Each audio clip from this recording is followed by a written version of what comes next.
Hi guys, welcome to Techavro. In this video, I'm gonna be showing you how to enable document rights in Adobe 2024. So let's open the Adobe Acrobat first. Now click on the PDF you want to make. Now click on this file which is top left corner, file option. Now click on save as other. Now you have to click on this reader extended PDF and choose enable commenting and measuring. Click on this. Click on OK. Now you have to write here commenting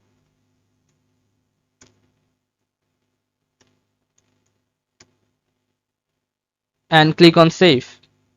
You are all set. So this is how you can do this, guys. If you find this video helpful, then please give a thumbs up and don't forget to subscribe the channel. Thank you so much for watching the video.